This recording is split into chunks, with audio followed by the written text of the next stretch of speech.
Assalamu алейкум, урматтуу достор. Ушул жактагы тринасолар 10 панель, 610 Вт, 6 киловатт турат да. Бирок азыр 5 киловаттын тегерегиндеги электр жарыгын берип жатат.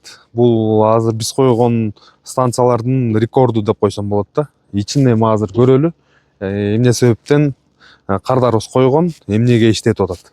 Негизги максат ушул тепловой насоска коюлган болчу. Эконом максатында күндүзгүсүн күн барда үйдү жылытайын деп ошого ылайыкташтырып койгон. Анан үйдөгү жарыктандыруу жана башка керектүү нерселерге кошуп бергенбиз. Азыр иштеп атат. Мына ушул жылытуу насосу күн электростанциясы менен иштеп атат да. Үстүдө турган 10 панель ушуну электр жарыгы менен камсыздап атат. Мынакей достор, ушул жерге 11 киловатт инвертор койгон болчубуз. 15 киловаттка аккумулятор койгонбуз. Аккумулятор жанагындай свет өчүп калган малга иштеп берет да, резерв катары коюлган. Жайкы мезгилде болсо ушул аккумулятордон толук пайдалана берсе болот, анткени жылытуу насосу иштебейт да. Анан автономдуу система деп иштетсек болот да, жайкы мезгилдечи. Мына азыр панелдердин чыгарып атканын ушул жерден көрсөк болот.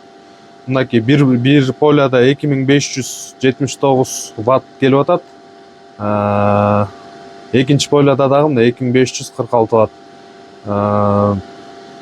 Жалпысынан ушу 5 киловатт 100 Вт чыгарып атат да. 6 киловатт.